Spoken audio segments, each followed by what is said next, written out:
ઓમ શ્રી ગણેશાય નમઃ. જય શ્રી કૃષ્ણ મિત્રો. આજે હું સરસ મજાની વાર્તા કહેવા જઈ રહી છું. શંકર ભગવાનનો નંદી અને કૃષ્ણ ભગવાનની ખેતી. તો મિત્રો, સરસ મજાની વાર્તા છે, તમે પૂરી ધ્યાનથી સાંભળજો. એકવાર શંકર ભગવાન કૈલાસ પર બેઠા બેઠા તપસ્યા કરીને ઊભા થઈ રહ્યા હતા. એટલામાં માં પાર્વતીજી ત્યાં પાસે આવ્યા અને શંકર ભગવાનને કહે છે કે પ્રભુ, તમે આખો દિવસ પર્વત પર બેઠા જ રહો છો અને હું આખો દિવસ ઘરનું કામ કર્યા કરું છું, ભૂખી તરસી બેઠી રહું છું. તમે તો કંઈ કમાતા પણ નથી, તો હું શું ખાઉં અને શું બાળકોને ખવડાવું? શું તમે કોઈ દિવસ ધ્યાન આપ્યું છે કે પરિવાર કેવી રીતે ચાલશે? માં પાર્વતી શંકર ભગવાનને બરાબર ખખડાવી રહ્યા હતા અને શંકર ભગવાન ધ્યાનથી ઊભા ઊભા સાંભળતા હતા. હું તમને એક વાત કહું, તમે માનશો? માં પાર્વતીજી શંકર ભગવાનને કહે છે. એટલે ભગવાન બોલ્યા કે દેવી, મેં તમારી સાથે 7 ફેરા લીધા છે, વચન દીધા છે, તમે કહો, હું તમારી વાત જરૂર માનીશ. એટલે માં પાર્વતી બોલ્યા, તો ઠીક છે પ્રભુ, તમે એવું કરો કે તમે વૃંદાવન ચાલ્યા જાઓ. તમારી પાસે એક નંદી બળદ તો છે જ, અને એક બળદ તમે કનૈયા પાસેથી માંગી લેજો ને. કનૈયા પાસે ખેતર તો છે, તમે ત્યાં જઈને ખેતી કરી લેજો. આનાથી આપણું ઘર સરસ ચાલશે, અને પછી ખેતરમાં જે પણ પાકે તે લઈ આવજો, એનાથી ઘર ચાલી જશે. પણ સ્વામી, એક વાતનું તમે ધ્યાન જરૂર રાખજો. તમે ત્યાં જઈને કનૈયાને કહેજો કે જે પણ ખેતરમાં ઉગાડશો, જે પણ પાક થશે, તેમાં ઉપરનો પાક હું લઈશ અને નીચેનો ભાગ કનૈયાને આપી દેજો. તમે આટલું કનૈયાને કહેજો કે ઉપરનો ભાગ પાકનો હું લઈશ, નીચેનો કનૈયાનો. આ સાંભળી ભગવાન બોલ્યા, ઠીક છે દેવી પાર્વતી, હું હમણાં જ નંદીને લઈને વૃંદાવન જઉં છું. ત્યાર પછી શંકર ભગવાન નંદી બળદ પર બેસી ગયા અને કનૈયાને ઘરે જવા નીકળી ગયા વૃંદાવન. જતા જતા રસ્તામાં નંદી શંકર ભગવાનને કહે છે, પ્રભુ, આપણે જઈ તો રહ્યા છીએ વૃંદાવન કનૈયા પાસે, પણ પ્રભુ, કનૈયો બહુ ચાલાક છે, બહુ તેજ છે. એટલે શંકર ભગવાન બોલ્યા, કંઈ વાંધો નહીં નંદી, જે થશે ને તે જોયું જશે. મેં પાર્વતીજીને વચન આપ્યું છે કે હવે હું ખેતી કરીને જ પાછો આવીશ, જે પણ પાક ઉગશે તે હું લઈને જ આવીશ. અને પછી શંકર ભગવાન નંદીને લઈને નંદી સાથે વૃંદાવન કનૈયાના ઘરના દરવાજા પાસે પહોંચી ગયા. વૃંદાવન આવી ગયા અને દરવાજા પાસે ઊભા ઊભા શંખ વગાડવા લાગ્યા. શંખનો અવાજ સાંભળી શ્રી કૃષ્ણ ભગવાને દરવાજો ખોલ્યો અને જુએ છે કે તેમની સામે શંકર ભગવાન ઊભા છે. શ્રી કૃષ્ણ ભગવાન શંકર ભગવાનને પ્રણામ કરે છે અને બોલ્યા, હે ભોળાનાથ, તમે અહીં? આવો, પધારો, અંદર ઘરમાં આવો. પ્રભુ, તમારે અચાનક આવવાનું કેમ થયું? તમે મને સંદેશો મોકલી દીધો હોત તો હું તમને મળવા આવી જાત. એટલે શંકર ભગવાન બોલ્યા કે કનૈયા, મારે એક કામ છે જે માત્ર તમે જ કરી શકો છો અને મારે એના માટે અહીં જ આવવું પડ્યું. એટલે શ્રી કૃષ્ણ ભગવાન બોલ્યા, હા હા પ્રભુ, કહો, હું તમારી કેવી રીતે સહાયતા કરી શકું છું? એટલે શંકર ભગવાન બોલ્યા કે કનૈયા, મારે તમારા ખેતરમાં ખેતી કરવી છે. મારી પાસે એક બળદ તો છે, અને મને એક બળદ તમારો આપી દો અને મને તમારું ખેતર ખેતી કરવા માટે આપો. આ વાત સાંભળી શંકર ભગવાનની વાત સાંભળી શ્રી કૃષ્ણ ભગવાને યશોદા માને બોલાવ્યા અને તેને પૂછે છે કે માં, તમારો શું વિચાર છે? શંકર ભગવાન આપણા ખેતરમાં ખેતી કરવા માંગે છે. એટલે યશોદા માં બોલ્યા, હા હા, કંઈ વાંધો નહીં, ઉપરથી તો સારી વાત છે અને આપણને પણ તૈયાર પાક મળી જશે, તૈયાર અનાજ મળી જશે. એટલે શંકર ભગવાન બોલ્યા કે મારી એક શરત છે કનૈયા, કે તમે મને ખેતરમાં જે પણ પાક ઉગાડવાનો કહેશો ને એ હું ઉગાડીશ, હું તેની ખેતી કરીશ. પણ જે ઉપરનો ભાગ હશે ને એ હું રાખીશ અને નીચેનો ભાગ હશે પાકનો એ તમારે રાખવાનો. તો એક શરતે હું ખેતી કરીશ. તમે કહો કનૈયા, શું ઉગાડું હું ખેતરમાં? આ સાંભળી કનૈયો કહે છે, ઠીક છે પ્રભુ, તમે એવું કરો, બટેકા વાવી દો. અને પછી શંકર ભગવાન કાનાનો એક બળદ લીધો અને નંદીને લઈને ખેતી કરવા ગયા અને કહેતા ગયા કનૈયાને કે હવે પાક ઉગી જશે ને, તૈયાર થઈ જશે ને, ત્યારે જ પાછો આવીશ. અને પછી ભગવાન ખેતી કરવા લાગ્યા. ખૂબ મહેનતથી ખેતી કરી, ખૂબ મહેનત કરી, બટેકા ઉગાડ્યા. થોડા દિવસમાં ખેતરમાં પાક ઉગી ગયો, તૈયાર થઈ ગયો.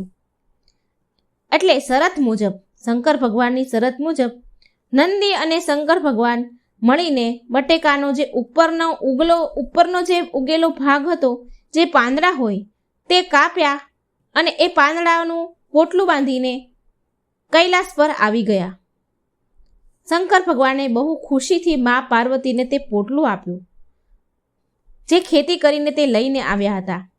હવે મા પાર્વતીએ એક પોટલું લીધું અને જ્યારે એ પોટલું ખોલ્યું અને જોયું તો તે મા પાર્વતી હેરાન રહી ગયા, ચોંકી ગયા. તે પોટલામાં તો માત્ર પાંદડા ને પાંદડા જ હતા.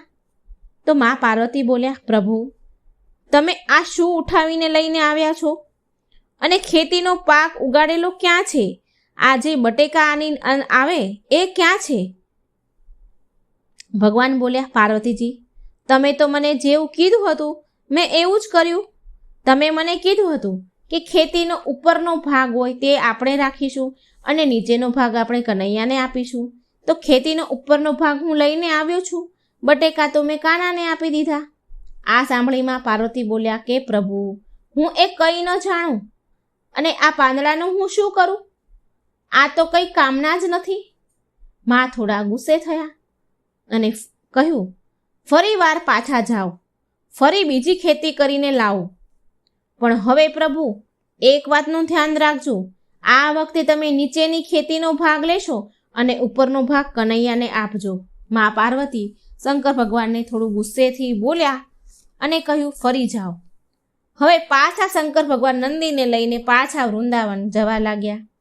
રસ્તામાં નંદી ભગવાનને સમજાવે છે, ભોળાનાથને કહે છે કે કાનો બહુ ચતુર છે પ્રભુ, તો તમે થોડા સાવધાન રહેજો. શંકર ભગવાન ફરી એ જ બોલ્યા કે જે થશે તે જોયું જશે, છે તો એ ભોળાનાથ આખીર. શંકર ભગવાન ફરી કનૈયાના ઘરે ગયા અને કહ્યું, કાના, મને તમારા બળદ અને ખેતર ફરી એકવાર જોઈએ છે ખેતી કરવા માટે. મારે ફરી એકવાર ખેતી કરવી છે, પણ આ વખતે મારી એક શરત છે કે હું જે પણ ઉગાડીશ, જે પણ ખેતી કરીશ, તે ઉપરનો ભાગ તમે રાખજો અને નીચેનો ભાગ હું લઈ જઈશ. તો આ શરતે મારે ખેતી કરવી છે. તો બોલો કાના, હવે હું ખેતરમાં શું ઉગાડું, શેની ખેતી કરું?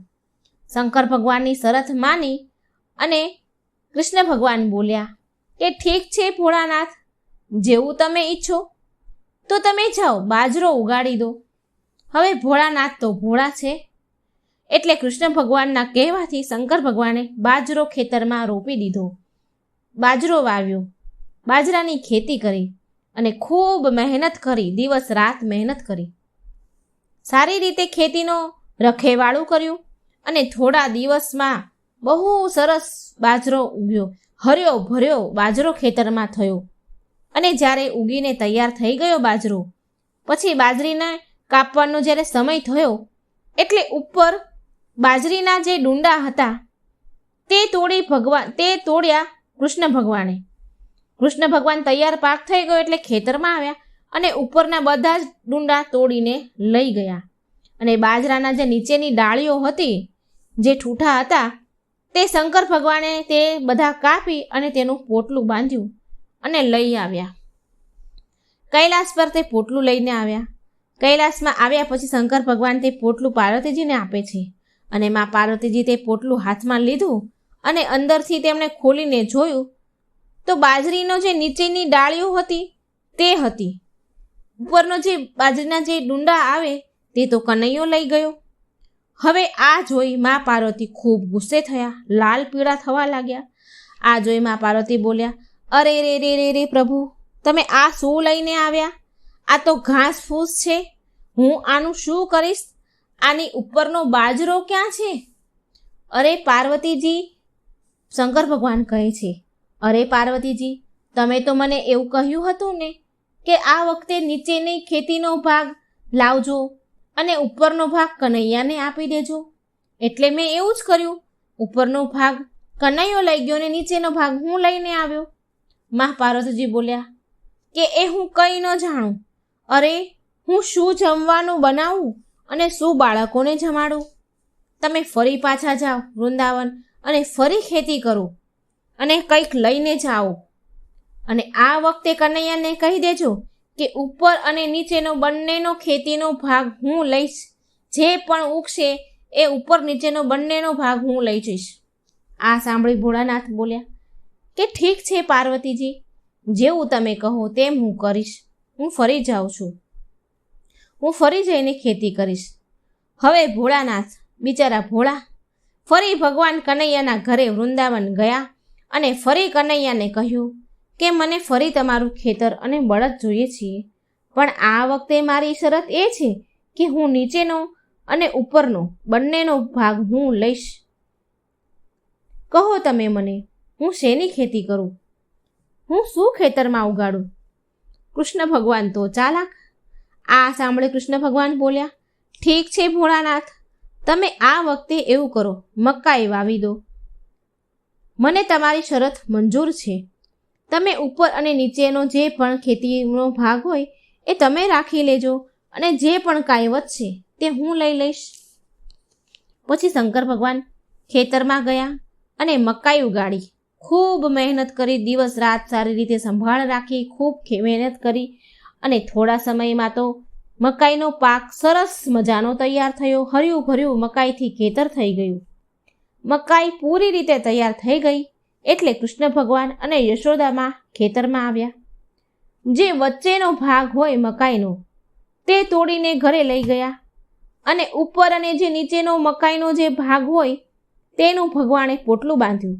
ઉપરની મકાઈ બધી કાઢીને કૃષ્ણ ભગવાન લઈ ગયા. જે કંઈ વધ્યું એ શંકર ભગવાને લઈ લીધું, પોટલું બાંધ્યું. આ વખતે તો નંદી અને શંકર ભગવાન બહુ ખુશ જઈ રહ્યા હતા કે આ વખતે તો શંકર ભગવાન તો એવું વિચાર કરતા જતા હતા કે આ વખતે તો માતા પાર્વતી બહુ ખુશ થઈ જશે, કારણ કે ઉપર અને નીચેનો બંનેનો ભાગ હું લઈને આવ્યો છું.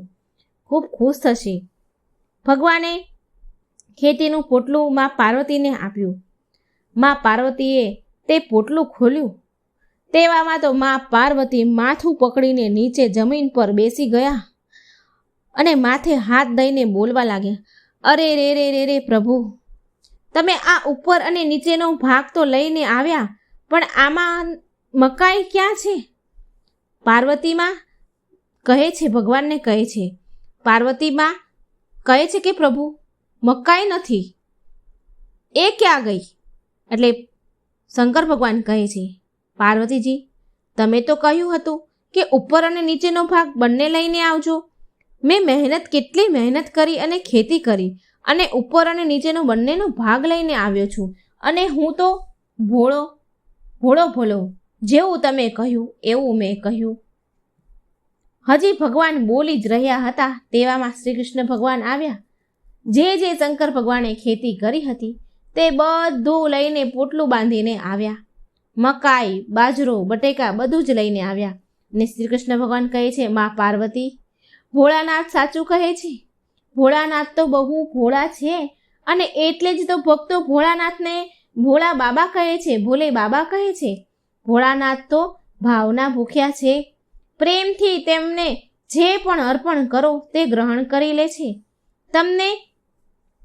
તમને ધ્યાન છે કે ભોળાનાથ કેટલા ભોળા છે? તે ખૂબ દયનીય છે, ખૂબ દયાવાન છે. મા પાર્વતી ભોળાનાથે જે પણ ખેતી કરી છે તે હું લઈને આવ્યો છું. બટેકા, બાજરો, મકાઈ બધું જ લાવ્યો છું. આને સ્વીકાર કરો માં. મા પાર્વતી જુએ છે કે ભોળાનાથે તો બહુ સરસ ખેતી કરી છે. ખૂબ પુષ્કળ પ્રમાણમાં પ્રભુએ પાક ઉગાડ્યો હતો. બાજરો, મકાઈ અને બટેકા ઉગાડ્યા હતા. મા પાર્વતી તો જોઈને બહુ ખુશ થઈ ગયા, ખૂબ રાજી થયા. મા પાર્વતી ખુશ થઈને બોલ્યા કે હે પ્રભુ, કંઈ પણ કહો, પણ તમે અને નંદીએ બંનેએ કાનાના બળદને લઈને ખૂબ સારી ખેતી કરી છે. ધન્યવાદ પ્રભુ, તમને ધન્યવાદ.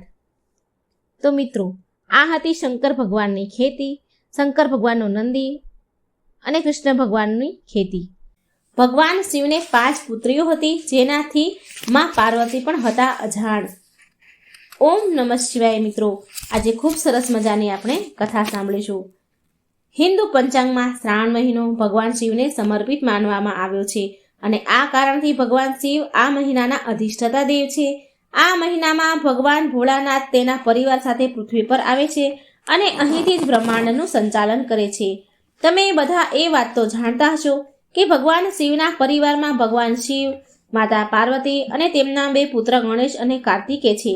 પણ શું તમે એ જાણો છો કે ભોળાનાથની 5 બીજી પુત્રીઓ પણ હતી, જેનો જન્મ અજાણતા થઈ ગયો હતો? જો નથી જાણતા તો આ વિડીયોને અંત સુધી જરૂર જુઓ. ભગવાન શિવના પુત્ર ગણેશ અને કાર્તિકી વિશે બધા જાણે છે, પણ તેમની 5 પુત્રીઓ વિશે બહુ ઓછા લોકોને ખબર છે. મધુ શ્રાવણની કથામાં ભગવાન શિવ અને માતા પાર્વતીની 5 પુત્રીનું વર્ણન મળી આવે છે. શિવ પુરાણમાં પણ તેમની પુત્રીઓનું વર્ણન છે. શિવ પુરાણ અનુસાર એકવાર મહાદેવ અને માતા પાર્વતી મનુષ્ય રૂપ ધારણ કરીને જંગલમાં ભ્રમણ કરી રહ્યા હતા. ત્યારે રસ્તામાં એક સુંદર સરોવર દેખાયું. આ સુંદર સરોવર જોઈને માતા પાર્વતીએ મહાદેવને એમાં જળ ક્રીડા કરવાનો આગ્રહ કર્યો. પછી મા પાર્વતી અને શિવજી સરોવરમાં પાણીમાં નહાવા લાગ્યા અને એ સમયે મા પાર્વતી અને ભગવાન શિવમાંથી એક તેજ પ્રગટ થયું. એ તેજ પ્રગટ થયું એટલે શિવજીએ એ તેજને એક પાંદમાં મૂકી અને સરોવરની પાળે મૂકી દીધું. જળમાં રહેલા એ પ્રકાશમય તેજના હિસાબે કારણે 5 કન્યાનો જન્મ થયો. મા પાર્વતી અને શિવજીના તેજના જે પાનમાં મૂક્યું હતું એમાંથી 5 કન્યા જન્મી. પરંતુ માતા પાર્વતી શિવજી સાથે હોવા છતાં પણ એમને આ વાતની જાણ ન થઈ. તેમને ખબર ન પડી કે એમની 5 કન્યાઓ ધરતી ઉપર જન્મ લીધો છે. મહાદેવ જાણતા હતા કે આ 5 સર્પ કન્યા એમની પુત્રી છે.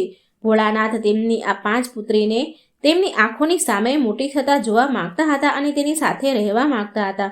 પણ મહાદેવ આમ કરી શકે તેમ ન હતા અને ત્યાર પછી એ કારણથી જ રોજ મહાદેવ જંગલમાં સરોવરમાં જતા અને એમની 5 સર્પ કન્યા નાગ કન્યા સાથે રમતા હતા, સમય વિતાવતા હતા. હવે મહાદેવ આવું રોજ કરતા રોજ તેની પુત્રીને મળવા જાય અને તેની સાથે રમવા જાય. હવે માતા પાર્વતી રોજ મહાદેવને સંતાઈને જતા જંગલમાં સરોવરમાં જતા જોતા અને માતા પાર્વતી મહાદેવ પર શંકા થઈ. બીજા દિવસે જ્યારે મહાદેવ બધાથી છુપાઈને એ જંગલના સરોવરમાં જવા નીકળ્યા ત્યારે માતા પાર્વતી પણ મહાદેવ પાછળ ગયા. પછી મા પાર્વતીએ જોયું કે મહાદેવ તે જંગલના સરોવરમાં 5 નાગ કન્યા સાથે રમી રહ્યા છે. તો મા પાર્વતીને બહુ ક્રોધ આવ્યો અને એ નાગ કન્યાને મારવાનું વિચાર્યું. જેવો જ મા પાર્વતીએ નાગ કન્યાને મારવા માટે એમનો પગ આગળ વધાર્યો તેવામાં મહાદેવ મા પાર્વતીને રોકી લે છે અને બોલ્યા કે આ નાગ કન્યા તમારી જ પુત્રી છે. દેવી પાર્વતી, તમે આ નાગ કન્યાની માતા છો. આ સાંભળી મા પાર્વતીને બહુ આશ્ચર્ય થયું અને બોલ્યા કે આ નાગ કન્યા એમની પુત્રી કેવી રીતે હોઈ શકે? ત્યારે શિવજીએ માતા પાર્વતીને કહ્યું, નાગ કન્યાના જન્મ વિશે પૂરી વાત કહી. એ વાત સાંભળી મા પાર્વતીનો ક્રોધ શાંત થઈ ગયો અને હસ્યા. અને શિવજી માતા પાર્વતીને કહે છે કે આ નાગ કન્યાના નામ જયા, વિષહર, શામલીબારી, દેવ અને દૌતલી છે. ભગવાન કહે છે કે જો કોઈ પણ વ્યક્તિ મારી આ પુત્રીની શ્રાવણ મહિનામાં પૂજા કરશે અને તેને ક્યારેય સાપનો ડર નહીં સતાવે, એના પરિવારના લોકોને સાપથી કોઈ નુકસાન નહીં થાય ક્યારેય. આ કારણથી શ્રાવણ મહિનામાં નાગ કન્યાની પૂજા થાય છે. નાગ કન્યા સાપોની પૂજા થાય છે અને શ્રાવણ મહિનામાં સાપને આ કારણથી કોઈ મારતું પણ નથી. માટે કહેવાય છે સનાતન ધર્મમાં હર એક કારણ પાછળ એક કથા જરૂર હોય છે. મિત્રો, આ 5 પુત્રી સિવાય મહાદેવને બીજી 3 પુત્રીઓ પણ હતી. આનું વર્ણન શિવ પુરાણમાં મળી આવે છે. એક અશોક સુંદરી, બીજી જ્યોતિ અને ત્રીજી મનસા. દેવી પાર્વતીએ તેનું એકલાપણું દૂર કરવા માટે એક પુત્રીનો તેમને સહારો જોતો હતો. માટે તેમણે મહાદેવની મોટી દીકરી અશોક સુંદરીને જન્મ દીધો અશોક સુંદરીમાં પાર્વતી સમાન ખૂબ સુંદર હતી, માટે તેના નામ સાથે સુંદરી જોડવામાં આવ્યું અને અશોક નામ એટલે આપ્યું કે પાર્વતીનો શોક દૂર કરવા માટે આવી હતી. મહાદેવની બીજી પુત્રનું નામ હતું જ્યોતિ. એમના જન્મથી જોડાયેલી બે કથા છે. પહેલી કથા અનુસાર જ્યોતિનો જન્મ શિવજીના તેજથી થયો હતો અને તે તેમના પ્રભામંડળનું સ્વરૂપ છે. બીજી કથા અનુસાર જ્યોતિના જન્મ માતા પાર્વતીના માથામાંથી નીકળેલા તેજથી થયો હતો. દેવી જ્યોતિનું બીજું નામ જ્વાલામુખી પણ છે અને તમિલનાડુના કેટલાય મંદિરમાં તેની પૂજા થાય છે. ભોળાનાથની ત્રીજી પુત્રીનું નામ હતું મનસા. મનસાનો જન્મ પણ કાર્તિકેયની જેમ પાર્વતીજીના ગર્ભમાંથી નથી થયો. પુરાણો અનુસાર મનસાનો જન્મ ત્યારે થયો જ્યારે ભગવાન શિવ શંકર એક સુંદર યોગીનું રૂપ ધારણ કરીને પૃથ્વી પર વિચરણ કરી રહ્યા હતા. ત્યારે તેમનું સુંદર રૂપ જોઈને કપડાં ધોતી એક ગામની સ્ત્રી તેના પર મોહિત થઈ ગઈ અને શિવજીને તેના વશમાં કરવા માટે ભગવાન શિવના જ બનાવેલા વશીકરણ મંત્રનો ઉપયોગ કરવા લાગી. ત્યારે ભગવાન શિવ તેમના બનેલા મંત્રની માંગ રાખવા માટે વશીકરણ પાસમાં બંધાઈ ગયા. ત્યારે એ બંનેના સંબંધથી જે કન્યા ઉત્પન્ન થઈ તે મનસા દેવીના નામથી પ્રસિદ્ધ થયા.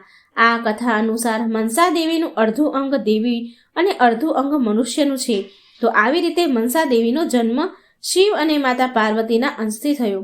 મનસા દેવી જ્યારે ભગવાન શિવ અને માતા પાર્વતી પાસે આવ્યા તો ભગવાન શિવના ગળામાં લટકેલા નાગરાજ વાસુકીએ ભગવાન શંકરને પ્રાર્થના કરી અને કહ્યું કે મનસા દેવીને નાગલોકમાં મોકલી દો, કેમ કે વિશ્વના પ્રમુખ અષ્ટનાગોની કોઈ બહેન નથી.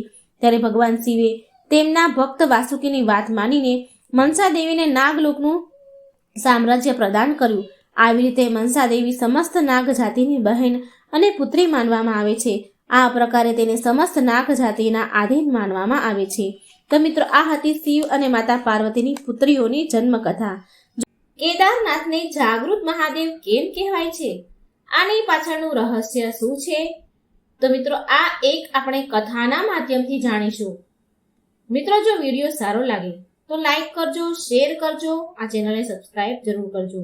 શેર એટલા માટે કરવાની કે બીજાને પણ આ રહસ્ય સમજમાં આવે, ભગવાનની કથા સાંભળવા મળે અને એમને ભગવાન પ્રત્યેની શ્રદ્ધા અને ભક્તિ વધે, જેના કારણે આપણને પુણ્ય ફળ મળે. તો મિત્રો, માટે વાર્તા સારી લાગે તો શેર જરૂર કરજો. ઓમ નમઃ શિવાય. શિવ શક્તિની જય. હર હર મહાદેવ. એકવાર એક શિવ ભક્ત તેના ગામથી કેદારનાથ ધામને યાત્રા કરવા નીકળ્યો હતો. પહેલાના સમયમાં તો બસ, ગાડી કે કોઈ સાધનની સુવિધા તો હતી નહીં, એટલે તે વ્યક્તિ ચાલતા ચાલતા યાત્રા કરવા માટે નીકળી ગયો. રસ્તામાં જે પણ મળે તેને કેદારનાથ ધામનો રસ્તો પૂછતા પૂછતા આગળ વધે અને મનમાં ભગવાન શંકરનું નામ જાપ કરતા રહે. ઓમ નમઃ શિવાય, ઓમ નમઃ શિવાયનું નામ જાપ કરે અને આગળનો રસ્તો કાપે. ભગવાનનું ધ્યાન કરતા કરતા કેદારનાથની યાત્રા કરવા જાય છે. ચાલતા ચાલતા તેને મહિનાઓ જતા રહ્યા. કેટલાય મહિનાઓ વીતી ગયા અને પછી કેટલાય મહિનાના અંતે તે કેદારનાથ ધામ પહોંચી જ ગયો. હવે કેદારનાથમાં મંદિરના દ્વાર 6 મહિના જ ખુલે છે અને 6 મહિના બંધ થઈ જાય છે. તે માણસ તે સમયે પહોંચે છે જે સમયે મંદિરના દ્વાર બંધ થઈ જવાના હતા. પંડિતજી દ્વાર બંધ કરી જ રહ્યા હતા હજી, અને આ માણસ પહોંચ્યો. હવે તે માણસ પંડિતજીને, બ્રાહ્મણને વિનંતી કરે છે. કહે છે કે એ બહુ દૂરથી આવ્યો છે, કેટલાય મહિનાથી ચાલીને યાત્રા કરીને અહીં સુધી પહોંચ્યો છું. તેણે પંડિતજીને ઘણી પ્રાર્થના કરી કે કૃપા કરીને મંદિરના દરવાજા ખોલો, એકવાર પ્રભુના દર્શન કરવા દો. પણ ત્યાંનો તો નિયમ જ છે કે એકવાર દરવાજો બંધ થઈ ગયો તો પછી બંધ. નિયમ તો નિયમ જ હોય. પણ બ્રાહ્મણજી, એ પંડિત બ્રાહ્મણ વ્યક્તિ માન્યા નહીં, કારણ કે નિયમ તો તૂટે નહીં.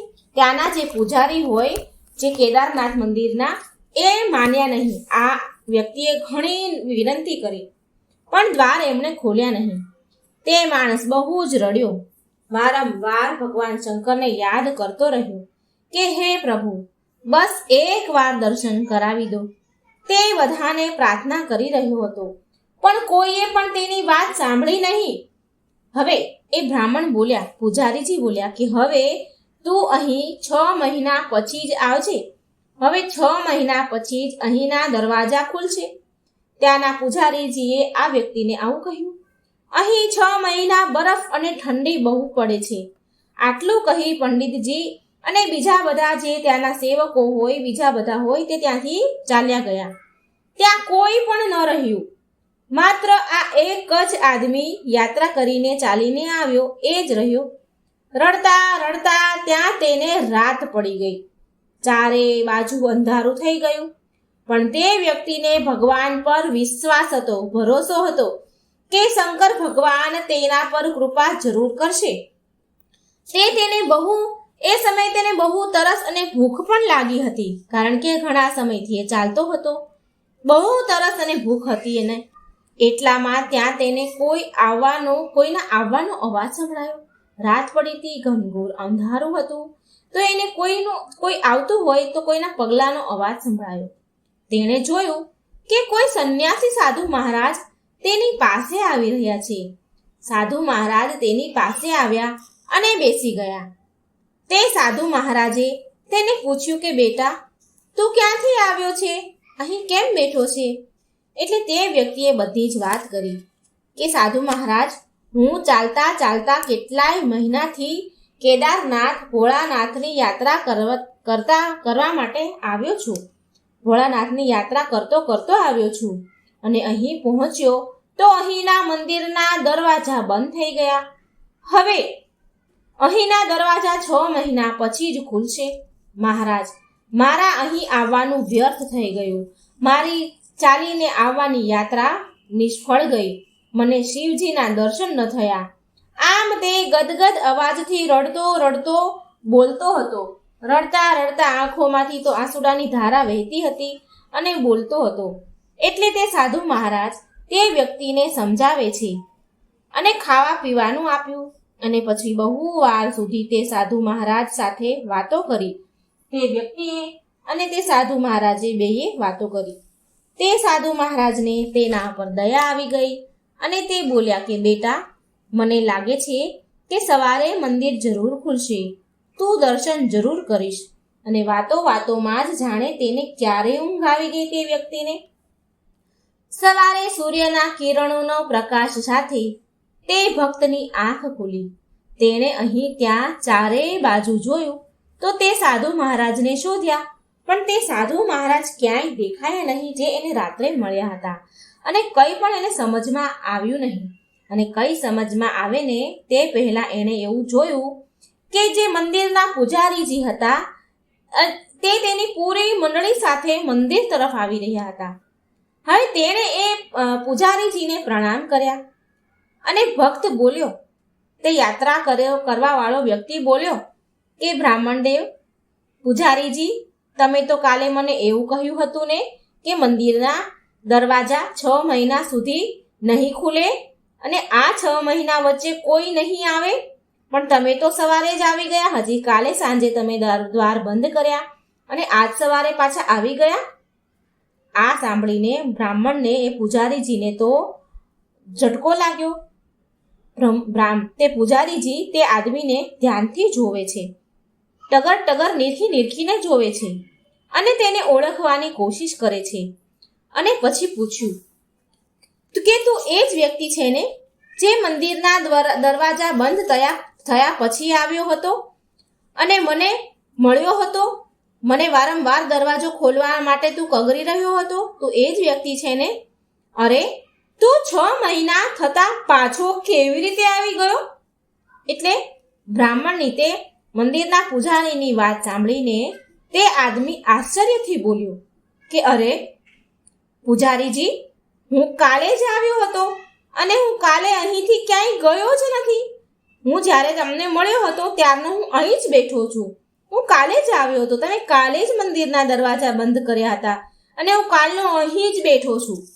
અને તમે મને કાલે જ મળ્યા હતા અને રાતમાં હું અહીં જ સૂઈ ગયો હતો. હું ક્યાંય નથી ગયો. પૂજારીજી, આ સાંભળીને પૂજારીજીને આશ્ચર્યનું ઠેકાણું ન રહ્યું. તે પૂજારીજી બોલ્યા, પંડિતજી બોલ્યા, પણ હું તો 6 મહિના પહેલા મંદિર બંધ કરીને ગયો હતો અને આજે 6 મહિના પછી આવ્યો છું. તું અહીં 6 મહિના સુધી જીવતો કેવી રીતે રહી શકે? પૂજારીજીને તો ઘડીક ચક્રમ થઈ ગયું, એને તો કંઈ સમજમાં આવ્યું નહીં. પૂજારીજી અને આખી મંડળી હેરાન હતી. આટલી બધી ઠંડી અને બરફમાં એકલો આદમી કેવી રીતે જીવતો રહી શકે? ત્યારે તે વ્યક્તિ બ્રાહ્મણ પૂજારીજીને કહે છે કે જે સંન્યાસી સાધુ મહારાજના મળવાની વાત કહે છે, કે જે તેને રાતે મળ્યા હતા, જેણે ખાવા પીવા દીધું હતું, એ ભક્ત સાધુ મહારાજની વાત આ પૂજારીજીને કહે છે. અને જે પણ તે રાતે સાધુ મહારાજ સાથે જે વાતો કરી તે બધું જ એમને સંભળાવ્યું. તે ભક્ત કહે છે કે એક સંન્યાસી સાધુ મહારાજ આવ્યા હતા. બહુ લાંબા હતા, મોટી મોટી જટાઓ હતી, એક હાથમાં ત્રિશૂળ અને એક હાથમાં ડમરું હતું. મૃગ શાળ પહેરી હતી.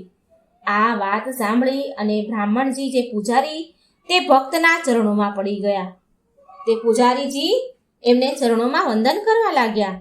પૂરી મંડળી તે વ્યક્તિના ભક્તના ચરણોમાં પડી ગઈ અને કહ્યું કે અમે તો પૂરી જિંદગી લગાવી દીધી ભગવાનની પૂજા સેવામાં, અમને પ્રભુના દર્શન ન થયા.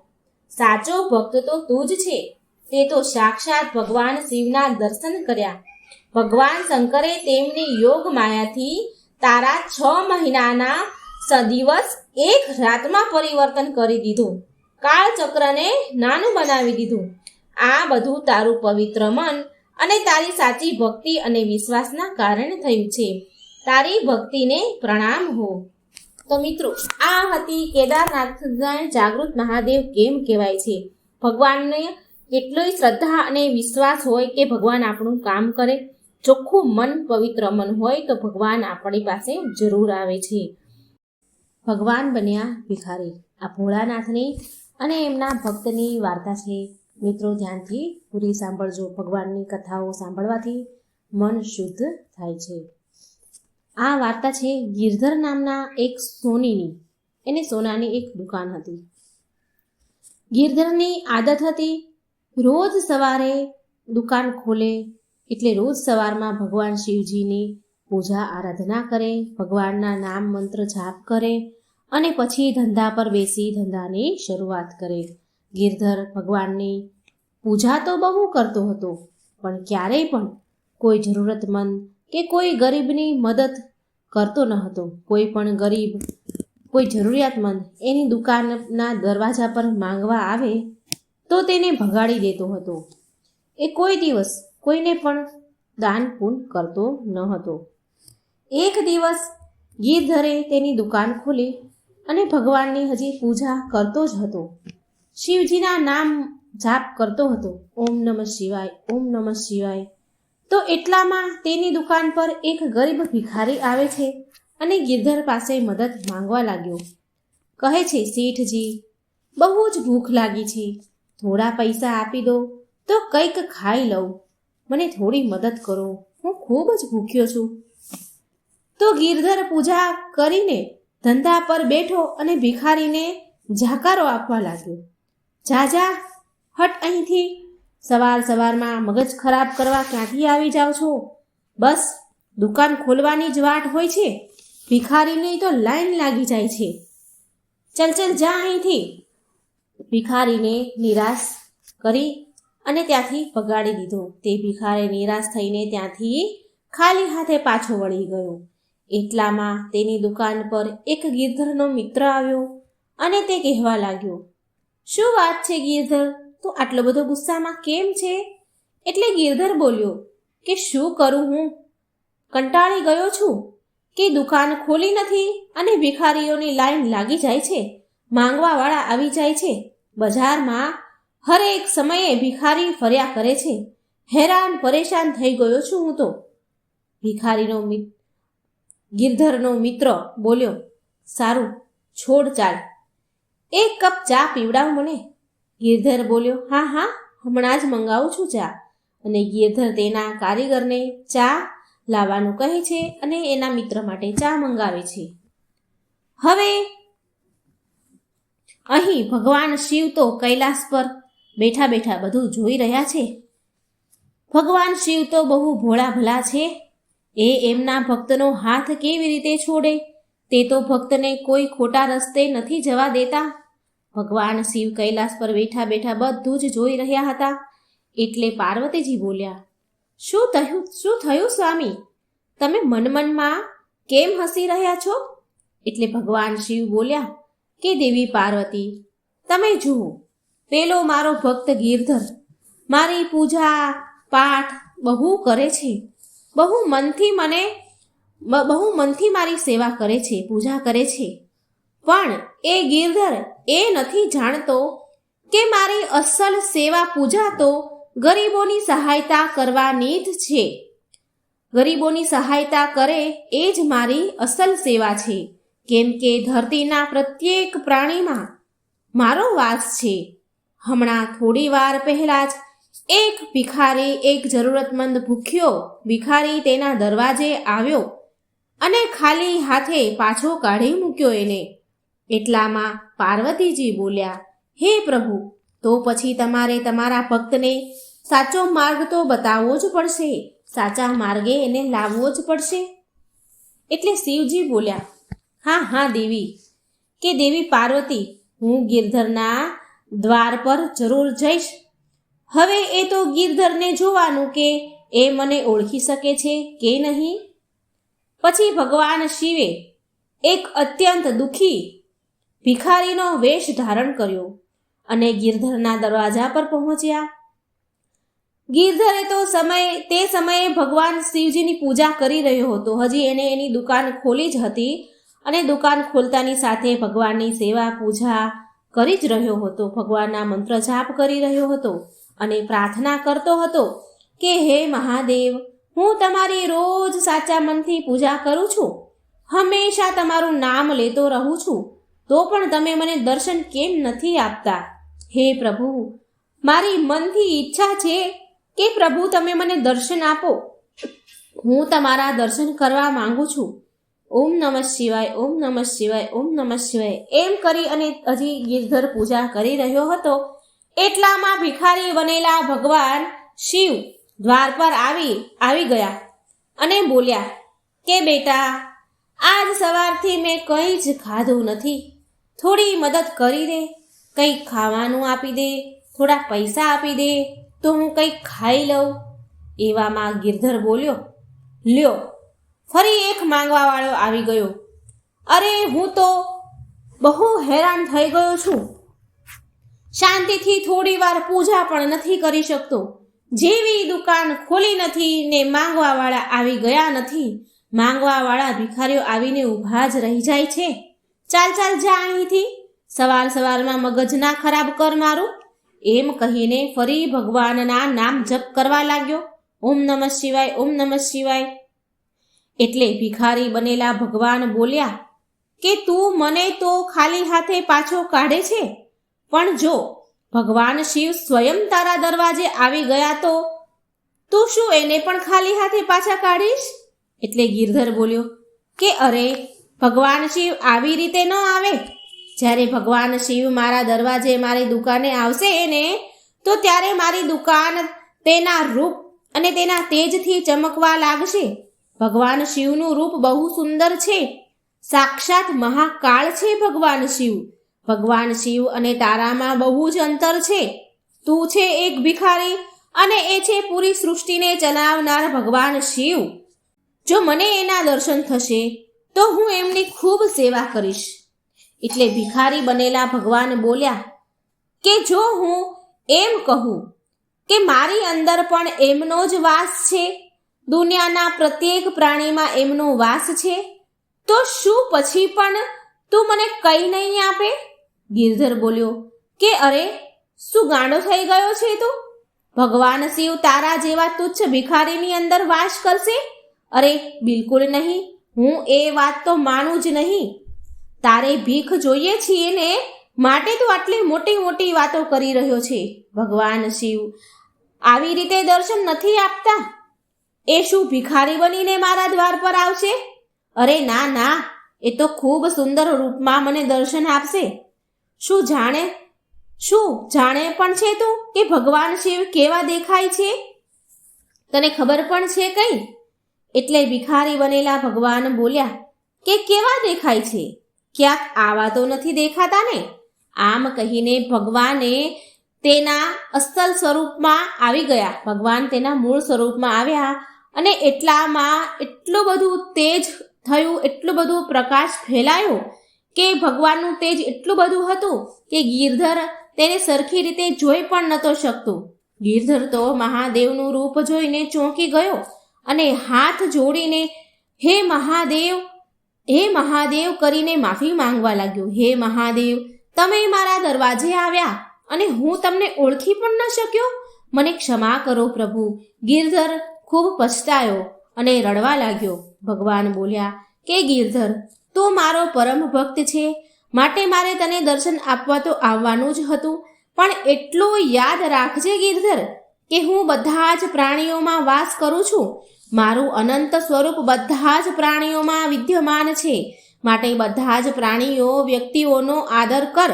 ભૂખ્યાને ભોજન ખવડાવ, તરસ્યાને પાણી પીવડાવ, દાન પુણ્ય કર.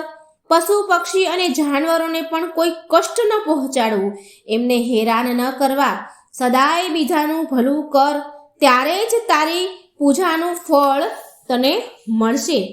મેં ભિખારીનો વેશ એટલા માટે ધારણ કર્યો હતો કે જેનાથી હું તને સાચો માર્ગ બતાવી શકું. આટલું સાંભળી ગિરધર તો બહુ રડવા લાગ્યો. ભગવાનની માફી માંગીને કહેવા લાગ્યો કે ભગવાન, હવે હું આવું ક્યારેય નહીં કરું. મારા દરવાજેથી ક્યારેય કોઈ ખાલી હાથે પાછો નહીં જાય. પ્રભુ, હે શિવજી, હું તમને વચન આપું છું, મને તમારા દર્શન થઈ ગયા, મારું જીવન ધન્ય થઈ ગયું. હે શિવ શંકર, સદાય તમારી જય જયકાર કરીશ હું. જય ભોલે શંકર. તે દિવસ પછીથી ગિરધરના દરવાજા પરથી ક્યારેય કોઈ ખાલી હાથે પાછું ન ગયું. તો મિત્રો, આ વાર્તામાંથી આપણને શિક્ષા મળે છે કે આપણે આપણા સામર્થ્ય અનુસાર, આપણી શક્તિ અનુસાર નિર્ધર અને જરૂરતમંદ લોકોની જરૂર મદદ કરવી જોઈએ. આજે આપણે ભગવાન શિવના ભક્તની કથા સાંભળીશું.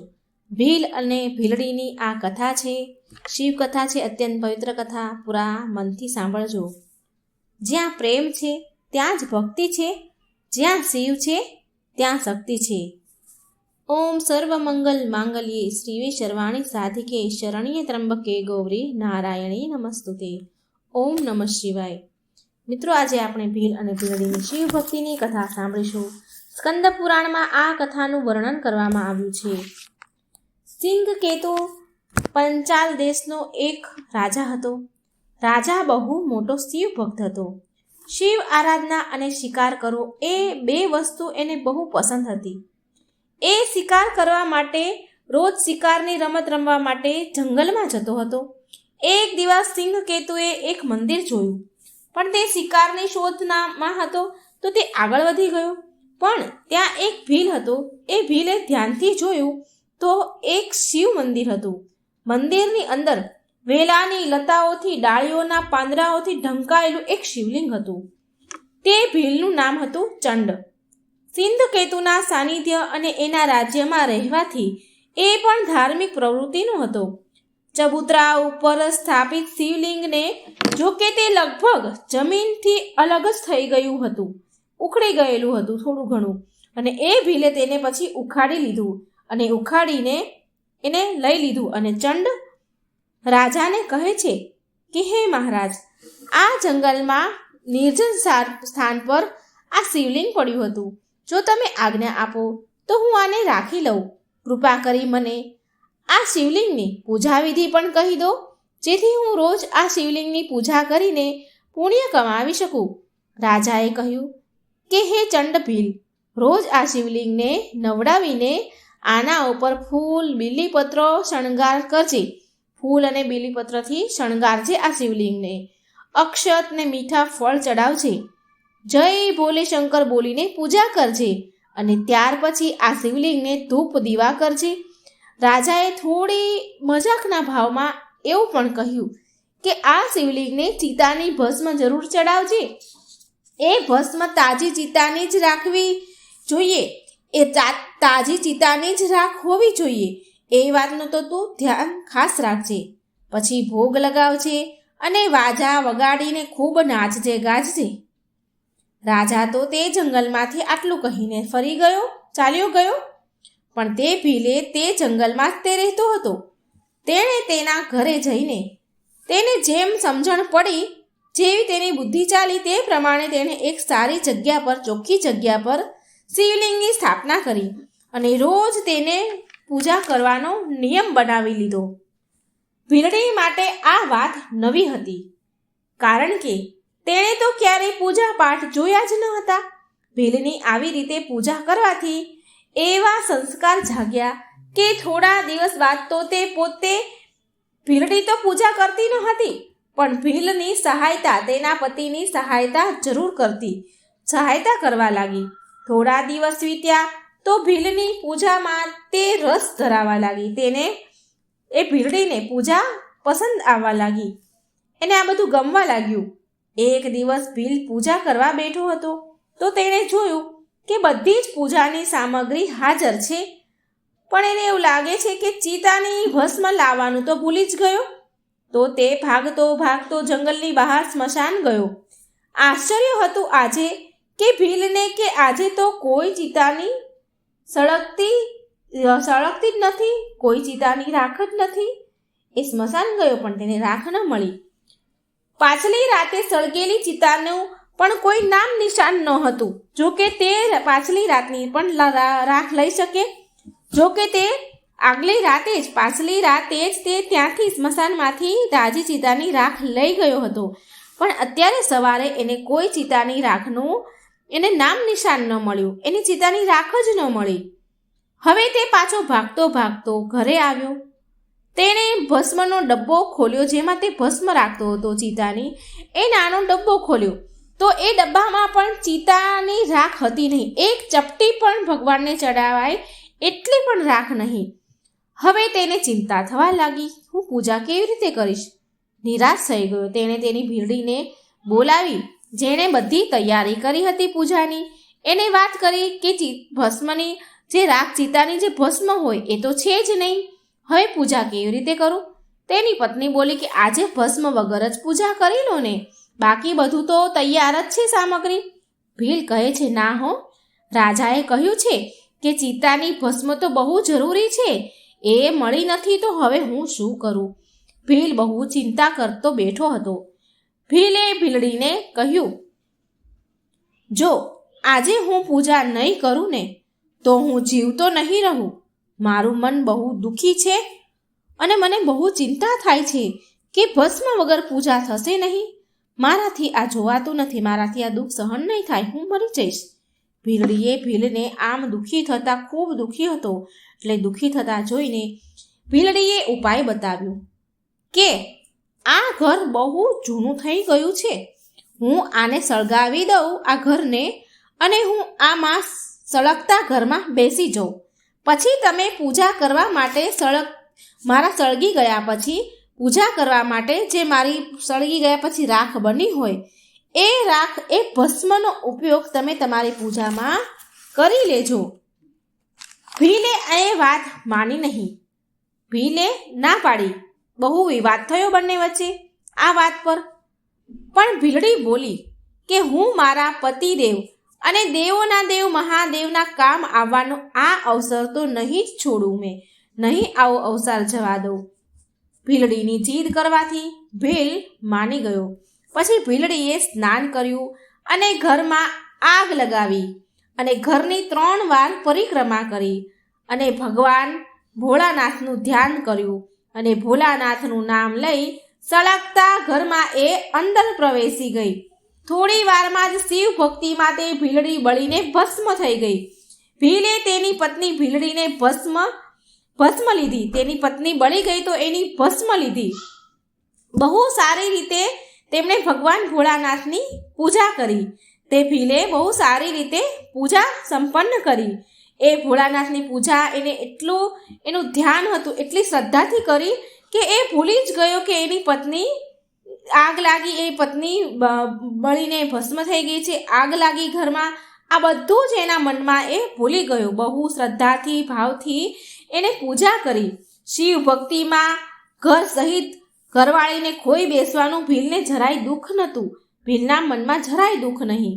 સુખપૂર્વક પૂજા કર્યા બાદ તેણે ભગવાનને ચડાવેલો પ્રસાદ લેવા માટે ભીલે ભીલડીને બોલાવી, બૂમ પાડી, કારણ કે એ તો બધું ભૂલી જ ગયો હતો. એટલો મસ્તાન હતો ભગવાનની પૂજામાં. એણે ભગવાનનો પ્રસાદ લેવા માટે ભીલડીને બૂમ પાડી. ક્ષણભરમાં બળી જનારા ઘરમાંથી ભીલડીને તેણે આવતા જોઈ. જ્યારે ભીલડી એની પત્ની પાસે આવી તો ભીલે તેની પત્નીને જોયું તો એની પત્ની અને ઘરને સળગવાની વાત એને યાદ આવી ગઈ. તો ભીલ તરત જ બોલી ઉઠ્યો, અરે આ કેવી રીતે થયું? તું કેવી રીતે આવી આ ઘરને પાછું આવી ગઈ અને તું કેવી રીતે પાછી આવી ગઈ? તું તો સળગી ગઈ હતી ને. તારા ભસ્મની રાખથી તો મેં ભગવાનની પૂજા કરી, ઘર પણ સળગી ગયું હતું, તો તું અને ઘર સહી સલામત બંને કેવી રીતે? પછી ભીલડી બોલી કે જ્યારે હું સળગતા અગ્નિમાં હું ઘરમાં ગઈ તો મને એવું લાગ્યું કે જાણે હું પાણીમાં પ્રવેશ કરી રહી હોય અને મને તરત જ ઊંઘ આવી રહી હોય. મને એવું લાગ્યું ને તરત જ હું ઊંઘી ગઈ અને જાગ્યા પછી મેં જોયું કે હું ઘરમાં જ છું અને તમે મને પ્રસાદ લેવા માટે બોલાવી રહ્યા છો. એ બંને હજી આવી રીતે વાત કરી જ રહ્યા હતા. એવામાં તો આકાશમાંથી અચાનક એક વિમાન ઉતર્યું. તેમાં ભગવાન શિવના 4 ગણો હતા અને તેમણે તેના હાથેથી એ વિમાનમાં એ ગણોએ ભીલ અને ભીલડીને બેસાડ્યા. ગણોનો હાથ અડતા જ ભીલડીના શરીર દિવ્ય બની ગયા અને બંનેએ શિવ મહિમાનું ગુણગાન ગાયો અને અત્યંત શ્રદ્ધાથી ભગવાનના આરાધનાનું ફળ ભોગવતા શિવલોક ગયા. ઓમ નમઃ શિવાય. શક્તિપતિની જય. જય મા પાર્વતી. હે મિત્રો, આ ભીલ અને ભીલડીની વાર્તા પૂરા મનથી ધ્યાનથી સાંભળજો અને બીજાને પણ શેર કરજો. ભગવાન ભોળાનાથનું નામ કમેન્ટ બોક્સમાં જરૂર લખજો. મારી ચેનલને સબસ્ક્રાઈબ જરૂર કરજો. જય શ્રી કૃષ્ણ. રાધે રાધે. Thank you. માં પાર્વતીજી ચાલ્યા પીર રિસાઈને. સરસ મજાની શંકર પાર્વતીની નોકઝોકની વાર્તા છે. તો મિત્રો, આ વાર્તાને પૂરા ધ્યાનથી, આ કથાને પૂરા ધ્યાનથી સાંભળજો અને વિડીયો સારો લાગે તો લાઈક કરજો અને શેર કરજો. મારી આ ચેનલને સબસ્ક્રાઈબ પણ જરૂર કરી દેજો. ઓમ નમઃ શિવાય. શિવ શક્તિની જય. એકવાર માતા પાર્વતીજી બહુ ક્રોધમાં હતા અને ભગવાન શિવજીના આવવાની વાટ જોઈને બેઠા હતા. સાંજ થતાં ભગવાન શિવ આવ્યા અને શિવજીએ માતા પાર્વતીને ગુસ્સામાં જોયા. એટલે શિવજી બોલ્યા, શું વાત છે દેવી પાર્વતી? તમે તો બહુ ક્રોધમાં હોય એવું લાગી રહ્યું છે કંઈ? મા પાર્વતી બોલ્યા, ક્રોધ ન કરું તો બીજું શું કરું? સ્વામી, તમે તો તપસ્યામાં અને બીજા અન્ય કાર્યોમાં એટલા બધા વ્યસ્ત રહેવા લાગ્યા છો કે તમે તો મારી તરફ ધ્યાન આપવાનું બિલકુલ બંધ કરી દીધું છે. તમે તો મારી તરફ ધ્યાન આપતા જ નથી ને કાંઈ. જાઓ, મારે તમારી સાથે વાત નથી કરવી. શિવજી બોલ્યા, અરે અરે દેવી પાર્વતી, આટલો બધો ક્રોધ? શું કરું દેવી? બહુ બધા કામ હતા જેને કરવામાં આટલો બધો સમય લાગી ગયો. તો મા પાર્વતી બોલ્યા કે સ્વામી, તમે મારી સાથે વિવાહ કર્યા છે, તમારે મને પણ સમય આપવો જોઈએ. મને તમે બિલકુલ સમય જ નથી આપતા ને.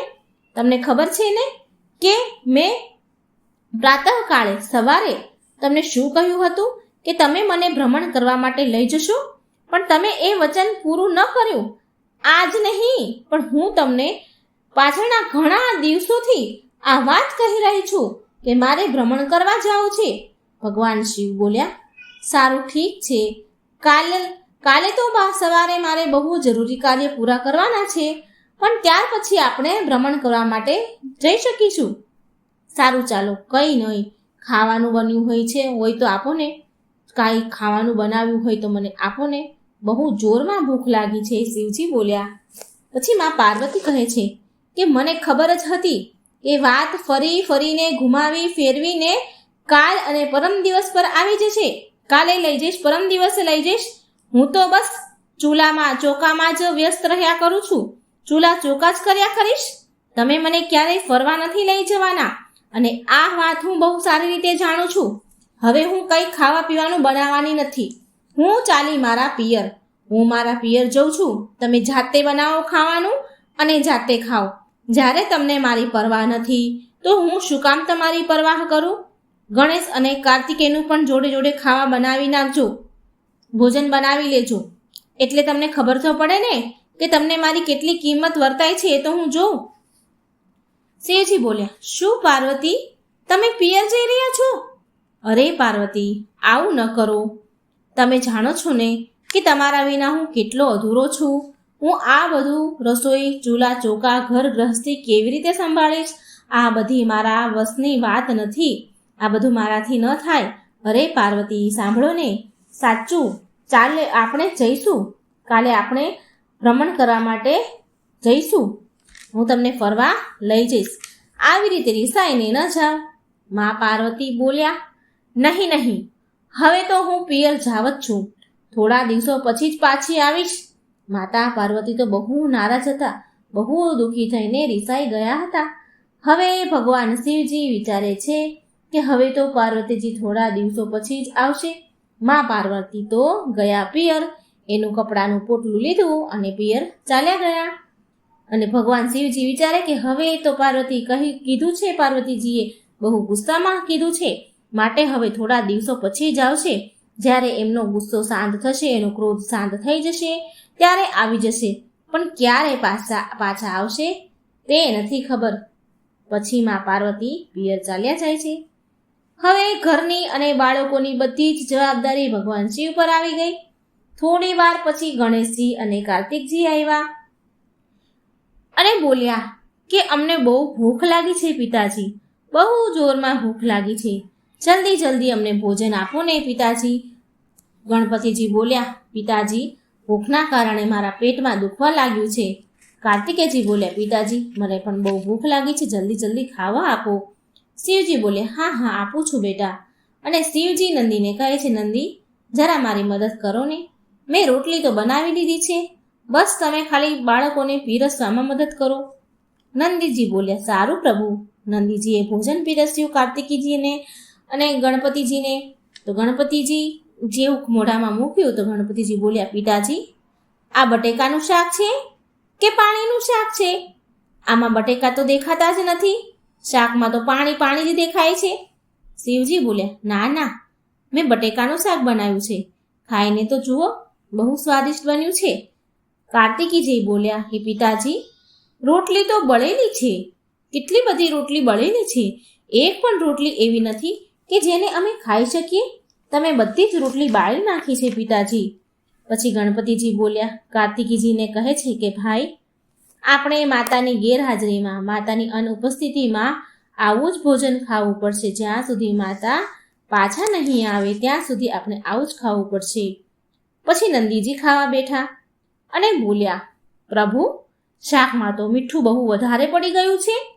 એટલે શિવજી ખીજાયા કે નંદી, જેવું બન્યું છે ને તેવું ચૂપચાપ ખાઈ લો. હું એમ પણ બહુ ચિંતામાં છું, હેરાન છું. આ બધા કામ સાચે જ પાર્વતી જ આટલી સરળતાથી કેવી રીતે સંભાળી લે છે, મને તો એ હજી પણ ન સમજાયું. મારા માટે આ ઘરના કામ કરવા એ બહુ મુશ્કેલ છે. આ તો એક ગૃહિણી જ કરી શકે. મને પાર્વતીજીની કમી બહુ વર્તાવા લાગી છે. થોડી વાર પછી ગણપતિજી અને કાર્તિકેયજી રમવા માટે જાય છે અને આ તરફ શિવજી બહુ હેરાન પરેશાન હતા. તેમને માતા પાર્વતીની બહુ યાદ આવી રહી હતી, માટે તેમને ક્યાંય મન લાગી ન રહ્યું હતું. દૈત્યોને જ્યારે આ વાતની ખબર પડી કે શિવજી કૈલાસ પર્વત પર બિલકુલ એકલા છે, તો પછી એ કૈલાસ પર આક્રમણ કરવા માટે વિચારવા લાગ્યા. દૈત્યો એકબીજાને અરસપરસ બોલી રહ્યા હતા કે આ સમયે મહાદેવની શક્તિ ક્ષીણ છે, કેમ કે સૂચના મળી છે કે પાર્વતી એમનાથી રિસાઈને પિયર ચાલ્યા ગયા છે. બીજા અસુરો બોલ્યા, અરે આ તો આપણા માટે બહુ સારો મોકો છે, બહુ સારો સમય છે. શિવજીને બંદી બનાવીને આપણે કૈલાસની સાથે સાથે પૂરી પૃથ્વીને જીતી શકીએ છીએ. તો બીજા અસુર બોલ્યો કે પછી વાર શેની, ચાલો આપણે કૈલાસ પર આક્રમણ કરી દઈએ. આ તો એમ પણ પાર્વતી શિવજીથી નારાજ છે અને શિવની શક્તિઓ તો એમ પણ પાર્વતીના ગયા પછી નબળી પડી ગઈ હશે. દૈત્યો ભગવાન શિવ સાથે યુદ્ધ કરવા માટે તૈયાર થઈ ગયા. આ તરફ કૈલાસ પર શિવજી બહુ હેરાન પરેશાન હતા. એકલા એકલા બોલીને બડબડી રહ્યા હતા કે દેવી પાર્વતીજી, તમે રિસાઈને કેમ ચાલ્યા ગયા છો? તમારા વગર કૈલાસ બિલકુલ સૂનું સૂનું થઈ ગયું છે. તમારા વિના બધું જ અધૂરું છે. હું પણ તમારા વિના બહુ અધૂરો છું. પાછા આવી જાઓ પાર્વતીજી. આમ એકલા એકલા બોલી રહ્યા હતા. ગણેશ અને કાર્તિકીજી પણ તમને બહુ યાદ કરે છે અને મને પણ તમારે બહુ યાદ આવી રહી છે. હવે ગણેશ અને કાર્તિકે હનુમાનજીના ઘરે રમવા ગયા છે અને રમીને આવશે તો એને ભૂખ લાગશે.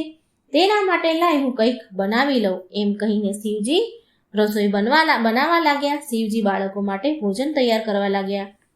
અને આ તરફ કૈલાસ પર દૈત્યો બધું જ સંતાઈને છુપાઈને બધું જોઈ રહ્યા હતા અને બોલ્યા કે મોકો સારો છે, ચાલો કૈલાસ પર આક્રમણ કરી દઈએ અને શિવજીને બંદી બનાવી લઈએ. આમ કહી આક્રમણનો નાદ કર્યો. આક્રમણ એમ કહી નાદ કર્યો.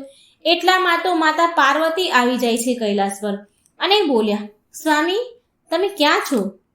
હું થોડા દિવસ માટે પિયર ચાલી ગઈ તો તમે તો બિલકુલ ધ્યાન આપવાનું છોડી દીધું ઘરનું. શિવજી બોલ્યા, શું કરું પાર્વતી, તમારા વિના હું અધૂરો છું. તમે જતા રહો છો તો મારી શક્તિઓ પણ ક્ષીણ થઈ જાય છે. માટે ક્યારે તમે મારાથી રિસાઈને ન જશો? પાર્વતીજી બોલ્યા, સારું સારું સ્વામી, હવે હું રિસાઈને ક્યારેય મારા પિયર નહીં જાઉં. મને ખબર છે કે દૈત્ય તો આ વાટ જોઈને જ બેઠા હોય છે કે ક્યારે શિવ અને શક્તિ અલગ થાય અને ક્યારે કૈલાસ પર હુમલો કરીએ. એ લોકોનો કોઈ ભરોસો નથી. મારી પાછળ મારું આટલું સુંદર ઘર, સજાવેલું ઘર મારું તોડી ફોડી નાખશે. સ્વામી ચાલો આજે તો દૈત્યોને પાઠ ભણાવી જ દઈએ. દૈત્યોને ખબર પડી કે મા પાર્વતી આવી ગયા તો ભાગો ભાગો, આ તો અમને મારી નાખશે એમ કહીને ભાગ્યા. માતા પાર્વતી અને ભગવાન શિવને એક સાથે જોઈને ગભરાઈ ગયા અને ભાગી ગયા દૈત્યો.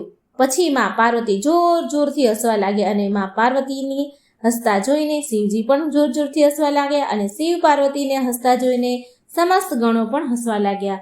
માતા પાર્વતીજીને પાછા આવતા જોઈ બધા બહુ ખુશ થઈ ગયા. ગણપતિજી અને કાર્તિકે પણ પાછા રમીને આવી ગયા એટલે એમણે માતા પાર્વતીને જોયા તો એ પણ બહુ ખુશ થયા અને પૂરો કૈલાશ ખુશીથી ઝૂમવા લાગ્યો. તો મિત્રો કેટલી સરસ હતી ભગવાન શિવ અને પાર્વતીની નોકઝોકની વાર્તા. તો મિત્રો વિડીયો લાગે હા સારો તો શેર કરજો, લાઈક કરજો અને મારી ચેનલને સબસ્ક્રાઈબ જરૂર કરજો. કોમેન્ટ બોક્સમાં બની શકે તો ભગવાનનું નામ પણ જરૂર લખજો. જય શ્રી કૃષ્ણ. રાધે રાધે. Thank you.